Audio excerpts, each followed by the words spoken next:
Hola chavos, ¿cómo están? Bienvenidos a otro nuevo video aquí en Inspector Unreal, en nuestro video número 11 y tutorial, más bien número 11, pero bueno, les tengo buenas noticias. Ya pasamos a la siguiente lección, a la siguiente lectura de esta documentación oficial que he venido explicando aquí en esta serie de videos para hablar de los blueprints. En esta ocasión nos toca hablar de lo que es el Unreal Gameplay Framework Classes, lo cual básicamente es el no sé, otras traducciones que tal vez no sé hacer correctamente, que significa un framework como tal en español, pero sería como el cómo se esquematiza, por decirlo así, las clases de gameplay dentro de Unreal.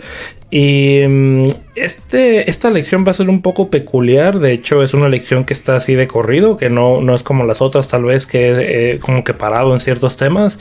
Y yo creo que también va a ser la primera lección que les voy a explicar cómo, más que nada con la pura documentación, porque en la práctica como tal es muy difícil ver estas clases, pero al mismo tiempo son básicas. De seguro hasta tal vez se encuentren regresando a este video para entender la relación entre todas estas clases, porque usualmente te las explican y dices, ok, entiendo, pero como que tienes que volver y verlas varias veces para entender correctamente de qué tratan. Y bueno, sin más preámbulos, vamos a darle a este tema que es vital para su vida dentro de Unreal, sobre todo para la gente que hace videojuegos más que nada.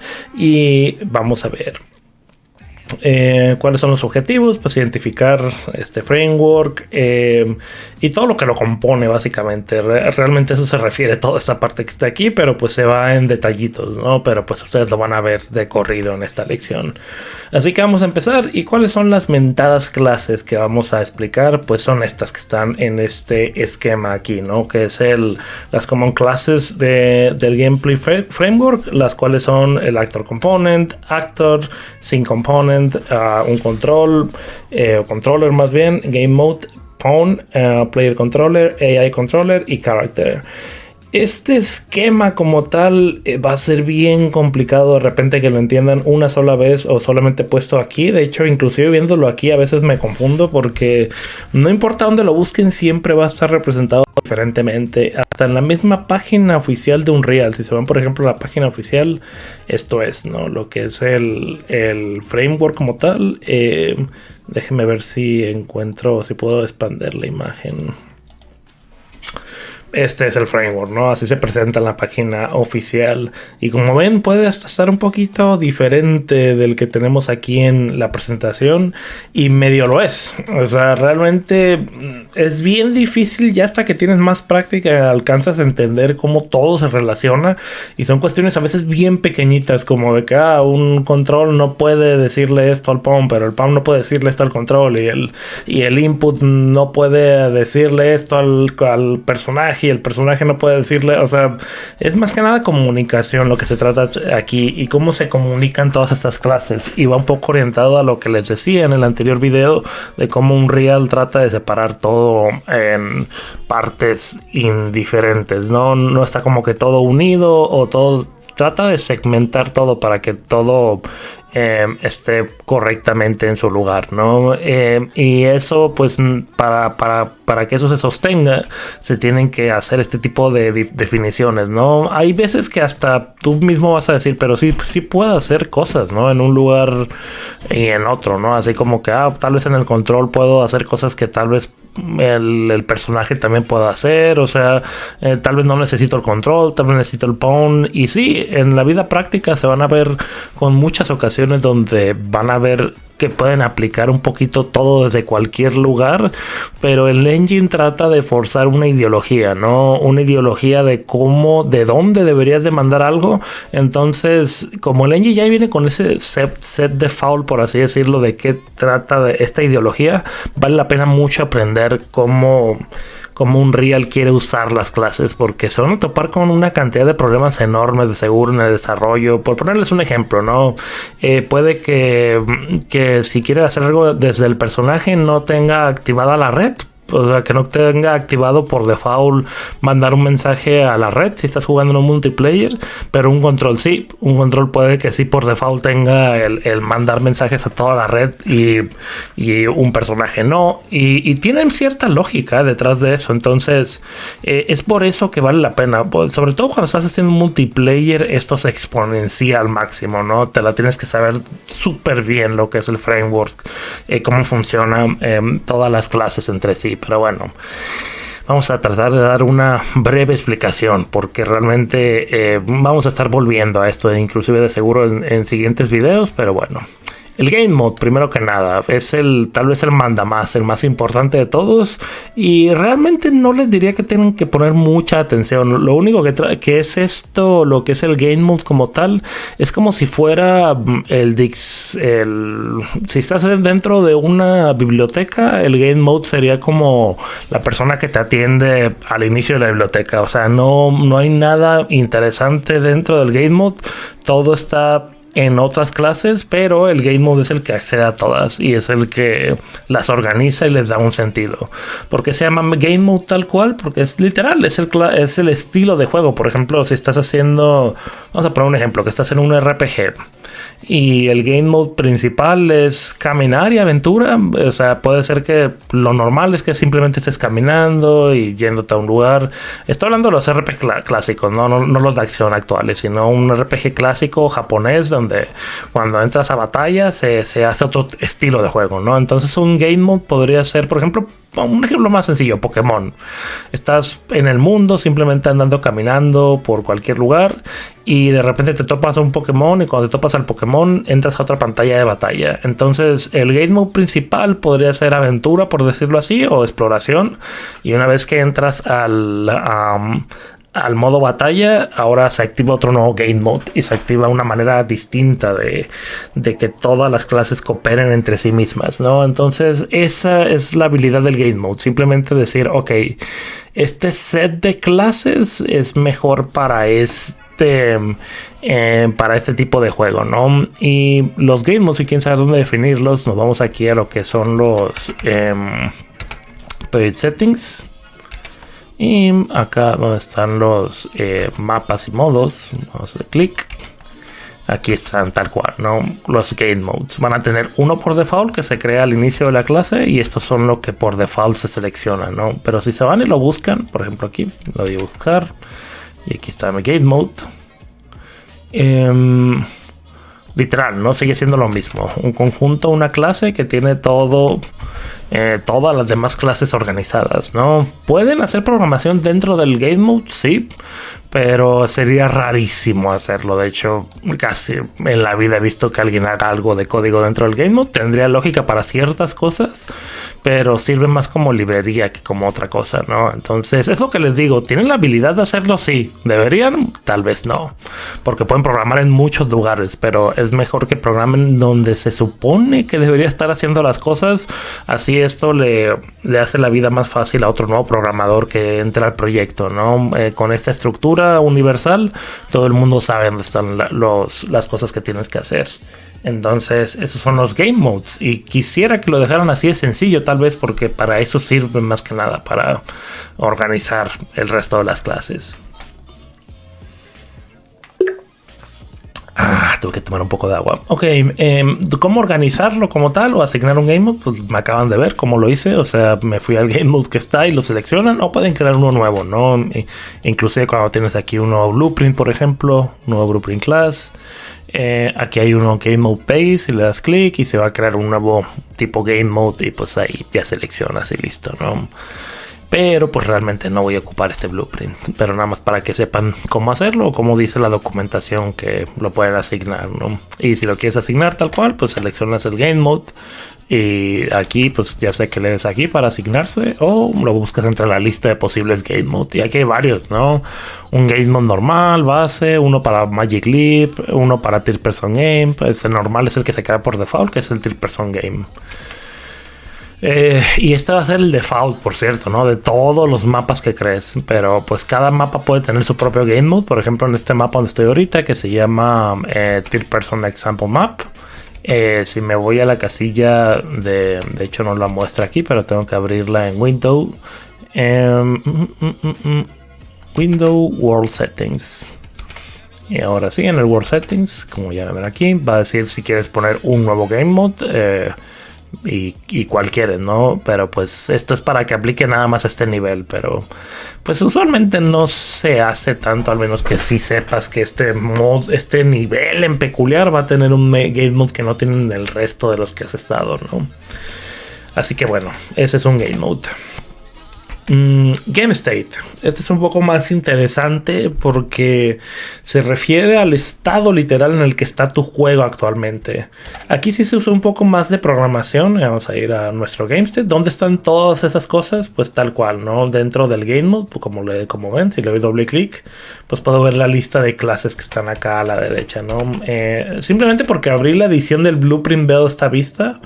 Pero de hecho nunca he sabido cómo regresarme a la vista anterior como para no programar, por decirlo así. Es una buena duda que voy a buscar, pero las clases están aquí a la derecha y aquí está, entre una de esas está mi Game State. Entonces si lo busco, me lleva a la clase Game State, que es una clase base que de hecho pues ni siquiera puedo programar porque está en C++. Si la quiero hacer útil, le doy clic derecho. Esto es fuera de la clase, pero bueno, Create Blueprint Class, Game State. ¿Dónde lo quiero poner? Developers, no. Mannequin, no. Third person Blueprints aquí. Ok, ya creé un nuevo Game State. Igual que lo que es el Game Mode, este sí ya es más como un tipo actor, por decirlo así, pero lo importante es cuando se ejecuta el Game State, ¿no? Y literal, el Game State es como que el estado o el lugar donde se guardan los estados del juego como tal.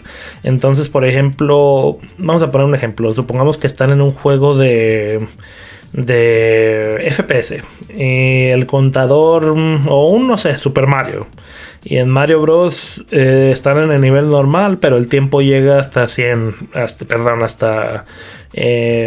segundos, creo que es cuando te pone la cancioncita como que se acelera el tiempo, o 60 segundos, no estoy seguro. Entonces el estado del juego ahí cambia, porque es como que, ok, estaba todo normal, pero ahora el estado del juego significa que estoy en modo urgencia, ¿no? Entonces ahí es cuando en el Game State pues podrías hacer tus propias variables, por decirlo así, para, ok, voy a poner mi variable juego ha cambiado. Ha cambiado. Y no sé, las pones públicas y usualmente eso es curioso, pero dentro del mismo Game State no haces nada, pero lo mandas llamar de otras clases, ¿no? Por ejemplo, si tuviera aquí mi third person character, le doy doble clic y en algún lugar de mi blueprint le digo get Game State.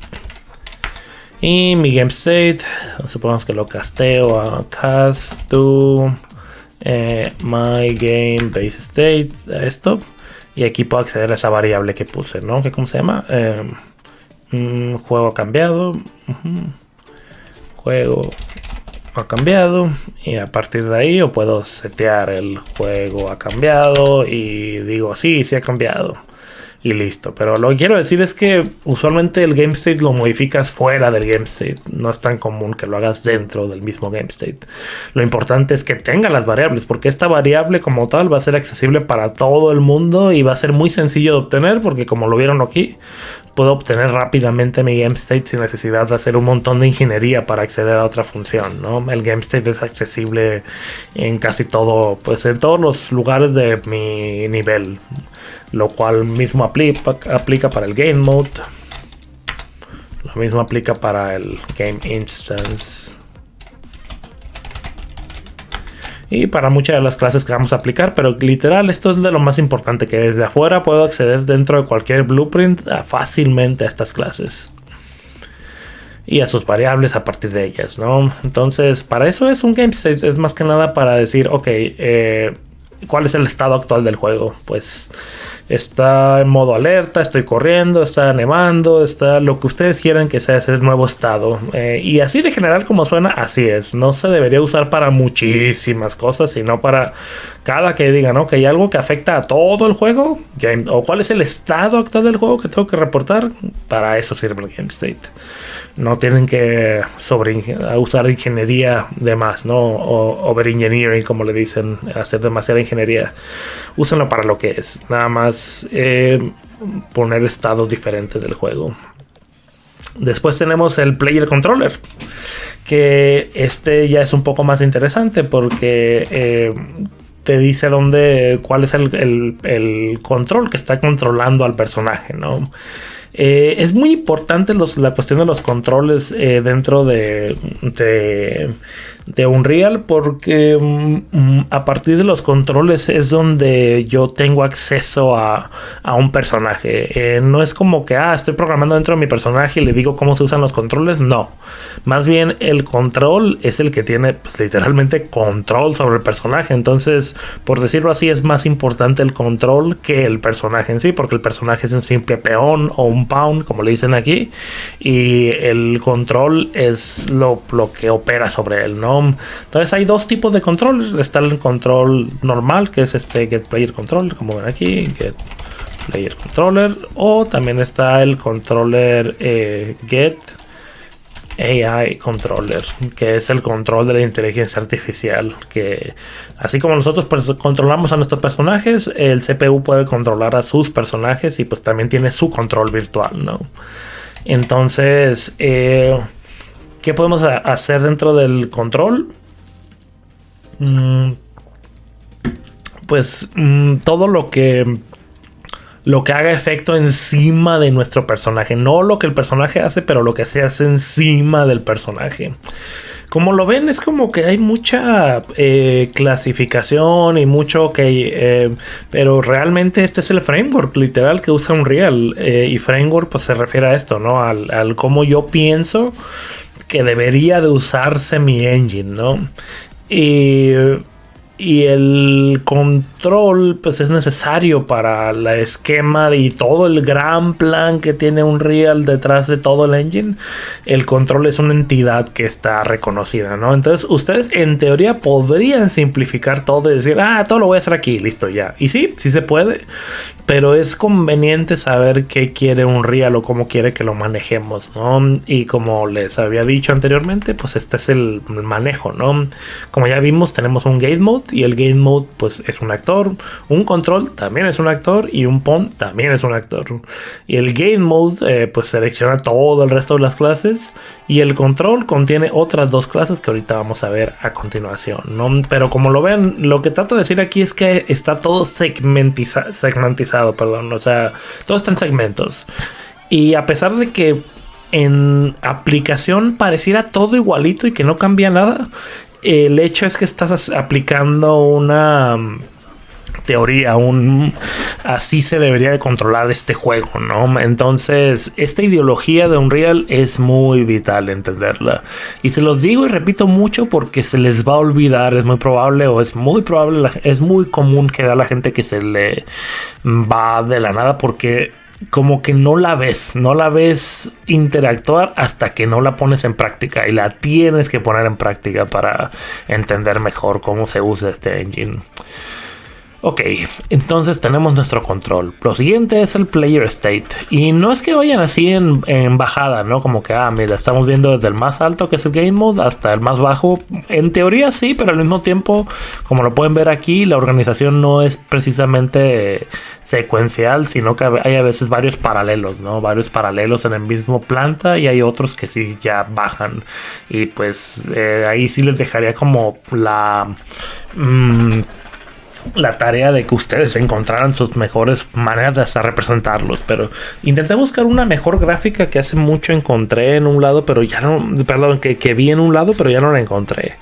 Entonces, créanme que hasta el día de hoy yo tengo que redibujar y decir, ok, ¿cuál es primero? O sea, ¿cuál viene?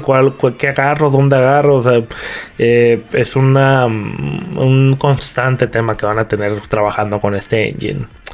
Entonces, el player state, a diferencia del game state, dice cómo está un player, no todo el juego, sino nada más el player. ¿Por qué es importante o diferente el player state? Porque necesito saber cosas muy peculiares de él, ¿no? O sea, estás conectado, estás vivo, estás moviéndote. Por ejemplo, ¿han visto los juegos que te desconecta del juego? Si no estás conectado, pues tal vez el player state tiene variables que están monitoreando eso, ¿no? Y que dice, ok, este jugador ya se durmió, entonces haz algo, juego. Y a base de cómo el estado del juego cambia, podemos hacer cosas, pero este es el lugar para hacerlas, el player state. Esto es de lo más interesante, es un peón o un pawn. Un pawn es un actor que puedo controlar y puede ser poseído por mi control. Inmediatamente a la mente te va a saltar a un personaje. Y sí, usualmente los pawns son personajes, como lo dice este esquema que estás acá, ¿no? O sea, tengo mi spawn y aquí tengo un carácter que es un personaje. Sí, es el caso, pero no es la única cosa que podrán controlar. Por ejemplo, supongamos que hay un juego que quiero mover una calabaza y la calabaza es el personaje principal. Pues no tiene que ser un personaje la calabaza como tal, sino un actor nada más. Entonces, con que sea un actor y yo diga, ok, este pawn, esta calabaza es un peón, contrólalo a través de mi control, ¿no? Entonces, como ven, se empieza a poner complicado, pero así es.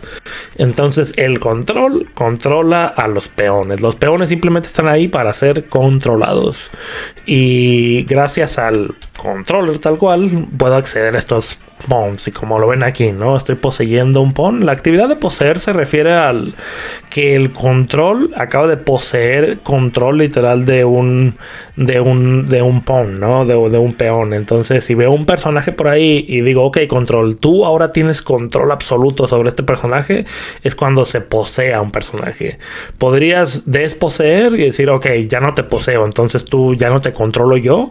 Literal, el control se queda sin nada que hacer. Por más que le piques a los botones y brinques y todo, tal vez el control ya no tiene la posesión del personaje, entonces está desposeído y no se le puede controlar. Son importantes estos conceptos.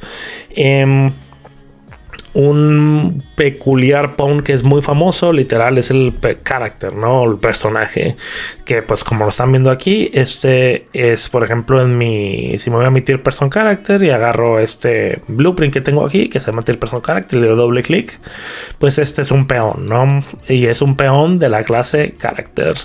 De hecho, si lo ven hasta acá a la derecha, arriba, vamos a verlo así. Aquí está. ¿Qué clase es? Es un carácter. Y si abriera esa clase carácter, le voy a dar aquí clic, nada más para abrir y para ver cómo está definido en mi aquí. Sí, lo voy a decir que nomás try. Siempre me sale eso con esta versión, pero bueno. Hoy se me cerró, de hecho. Es que les tengo que decir que la habrá con otro visual. Pero bueno, el punto es que la clase character, vamos a intentar abrirlo otra vez. Pero la clase character desciende de una clase que se llama pawn, o sea, el peón, ¿no? Entonces, vamos a ponerle comprar. Que ok. Y register. Try. Pues ahora sí me dejó el try. Lo que les digo, que está medio trabado, eso está raro. Pero bueno, si nos vamos a buscar aquí, si me deja buscar, porque no me deja escribir o buscar nada. No me deja dar control Z. Oh my god, está incontrolable este Visual Studio. Pero bueno, vamos a irnos así a mano. Aquí está la clase character deriva de la clase pawn. O sea, esto es está heredado de la clase pawn. Y nosotros, en lugar de un personaje, podríamos declarar un nuevo pawn, literal. O sea, hacer una nueva clase de blueprint, y en lugar de character, como lo ven aquí, de hecho nos da las dos opciones, podemos hacer un pawn. Y el pawn, pues literal, es muy parecido es un peón cualquiera, nada más que el personaje ya tiene un setting por default, ¿no? Que es todo este esqueleto que tiene ya para moverse, y pues ya viene incluido, ¿no? Pero como les digo, no es el único tipo de peón que hay, ¿no? Otro peón, por ejemplo, sale más adelantito aquí, es el vehículo. Podríamos tener un vehículo, como les digo, que en lugar de ser un personaje de carne y hueso y con huesos y todo eso, pues literal es un vehículo ahora, es una pieza de metal y se controla diferente, ¿no? O sea, la manera de controlarlo tiene cierta diferencia, es decir, ahora me voy a fijar en otro tipo de variables, en cómo hace drift, en cómo da vuelta, en cómo giran las llantas. Es mi interés actual de mi peón, mientras que en el carácter pueden ser otro mi interés, que es el cómo se mueve, el cómo pone los pies en la tierra, el cómo salta, el cómo regresa. Son otro tipo de intereses, pero siguen siendo los dos peones como tal. Aquí se pone un poquito en el character movement, que es un componente que viene por default con lo que es este pawn, y es muy interesante esta clase porque literal es lo que le dice cómo caminar, ¿no? O sea, cuál es la gravedad que va a tener este personaje, cuál es la aceleración que va a tener a la hora de correr, por ejemplo, cuando está caminando. Esto es cuando se está moviendo en general, esto es cuando está caminando, cuál es la velocidad de caminado, cuál es la caminada de la velocidad cuando está agachado, cuál es la velocidad de cuando brinco. Todo ese tipo de detallitos está en un componente que se llama Character Movement, que viene incluido cuando hacen ustedes un carácter, ¿no? Así que tienen muchas ventajas el hacer un carácter cuando quieren hacer un carácter, y se lo recomiendan porque pues es una pérdida de tiempo hacer un peón desde el inicio y ustedes mismos hacer el carácter a mano. Ya tiene por default, ¿no? Que es el personaje. Otra de las clases es la HUD o la Huge o HUD, nunca sé cómo pronunciarla, pero es la interfaz de usuario, por decirlo así. Porque esas siglas viene de Heads Up Display, o sea, de Heads Up Display, que es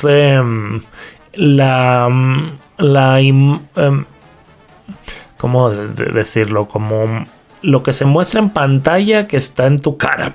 Sería la descripción literal, ¿no? Pero básicamente se refiere a todo lo que está afuera, describiendo la escena a partir de información, ¿no? O sea, si lo buscan en internet, por ejemplo, que es un HUD, pues hay muchas, ¿no? Pero pues son este tipo de interfaces, ¿no? Si le ponen Video Game HUD, pues literal, ¿no? Como un buen ejemplo, Metroid Prime, pues es esto que está alrededor. Esta es la interfaz. Y tenemos una clase por default para manejar esas interfaces, que es la clase HUD. Igual que el resto de las clases, tiene una prioridad, es decir, si se van hasta acá y vuelven a ver el diagramita, esa HUD, de hecho aquí no sale, pero si sale en la página, la documentación oficial, que es esta, aquí está, que tiene un player controller, pues puede contener dentro del player controller, puedes tener tu HUD, porque sí, así como controlas tu personaje, también puedes controlar tu HUD, que es para decirle, ok, qué botón voy a apretar, dónde me muevo. Pues tiene su propio, es un tipo hasta peón, ¿no? Lo que es el HUD, o sea, no es tanto, no deriva de ahí precisamente, pero deriva de otro lado, pero pues puedes controlarlo a través de tu personaje, ¿no? Entonces por eso está ahí el HUD. El siguiente es el Game Instance. Este está muy interesante y mucha gente se le va el rollo a veces de que existe esta, porque a veces ni lo pelan y están haciendo las cosas en el Game State o en el Player State. Pero la instancia del juego se refiere literalmente a donde estoy corriendo todo actualmente, ¿no? Entonces,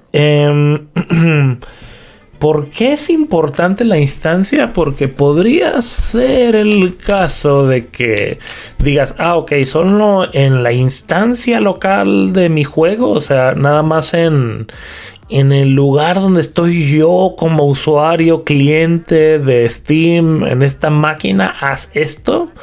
pero no lo hagas en nadie más, ¿no? O sea, nadie más tiene por qué enterarse de esto que vas a hacer o que vas a usar con mi instancia de juego, ¿no? No necesitas decirle a nadie cómo está mi juego, no necesitas decirle a ningún jugador cómo está el otro jugador, nada. Nada más la instancia del juego, o sea, del juego que estamos corriendo justamente ahorita, necesita esa información, ¿no? Entonces, ¿qué cosas pueden ser útiles para hacer aquí? Pues como lo menciono aquí, ¿no? Información que persiste entre niveles, por ejemplo. O sea, tal vez decir, ok, estoy corriendo este juego y necesito agarrar un mapa nuevo, y en este mapa nuevo que voy a abrir necesito que sepas que esto pasó en el mapa, ¿no? Por ejemplo, explotó un barril y el barril ya no está esta parte del mapa, ya no está esto. Entonces recuerda esta información, ¿no? El lugar para hacer eso precisamente es en el Game Instance. Es decir, ok, ¿qué está pasando con este justo juego que yo estoy corriendo justo ahora? Eso es Game Instance. Ejemplos raros y bizarros podrían ser que en un juego en línea el evento principal del juego sea que está nevando, por decirlo así. Y pues podría estar nevando para todos los jugadores que se conectan al multiplayer, es decir, a toda la cantidad de usuarios. Supongamos que estamos, no sé, 1000 usuarios conectados. Pues en el Game State se declara que hay lluvia o que está nevando, ¿no? Ok, chido. Pues en todos en teoría, todos en nuestro Game Instance va a estar nevando, ¿no? Pero tal vez si en mi juego en peculiar yo tengo una protección o un paraguas en ciertos personajes, esos personajes de mi único juego no se van a mojar, pero el resto de los juegos les valgo yo un cacahuate, ¿no? Porque no tengo yo que saber nada de información de los otros juegos más que de mi propia instancia corriendo de mi juego en sí, ¿no?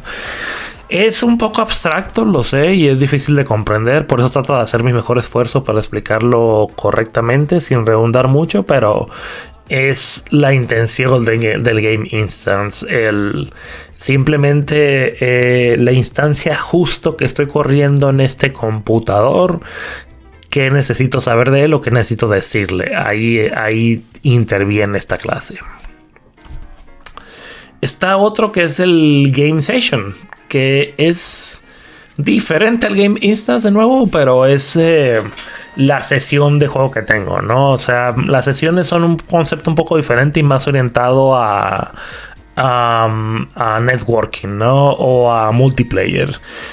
La sesión de juego podría ser que se reunieron 6 compañeros para jugar Overwatch y lanzan una sesión para jugar contra otros 6. Entonces en esa sesión están 12 personajes. Pues en esa sesión en peculiar pueden estar obviamente van a estar ocurriendo cosas que no van a estar ocurriendo en ningún otro juego en la vida, entonces, más que con esos 12, ¿no? Entonces por eso es importante saber cuál es mi sesión de juego y qué estoy haciendo con mi sesión de juego, ¿no? Ok, en esta sesión se puede unir a este jugador, se puede destruir a este jugador, tiene ciertas utilidades estas clases para saber qué hacer a la hora de tener tu propia sesión de videojuego.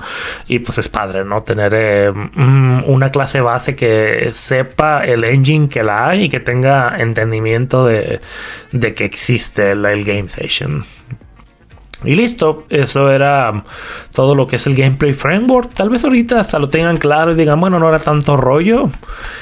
Pero les aseguro que entre más empiecen a usar el engine, más van a decir, espérate, ¿para qué era eso? ¿O para qué ocuparía yo eso ahorita? ¿Y qué tiene y por qué no todo lo hago aquí? Entre más se encuentren en problemas, van a entender por qué vale la pena usar todas estas clases. Y bueno, listo, esa fue la lección número 4. Primera lección que es completa, aunque más a futuro vamos a seguir viendo con lecciones así de completas como esta, en lugar de tenernos 40 minutos por pedacito y sección. Ya hay muchas más de estas que están completitas en una sola lección. Entonces espero que los siguientes videos sean más o menos en ese sentido también, ver muchos temas en un solo video. Díganme si tienen alguna duda o si no quedó tan claro explicado, me ayudaría mucho, al igual que me ayudaría que se suscribieran al canal y le dieran manita arriba y lo compartieran. Todo eso para que este canal crezca, pues es una ayuda increíble. Por favor, díganme si les gusta todo lo que sea, díganme si les gustan los thumbnails, si les gusta las lecciones, que no les gusta, pues vamos mejorando, ¿no?, la cantidad y la calidad de estos videos. Así que muchas gracias, chavos. Esto fue Inspector Unreal y nos vemos en el siguiente video siguiendo explicando la temática de los blueprints con la documentación oficial de Unreal. Muchas gracias y nos vemos hasta el próximo video. Hasta luego.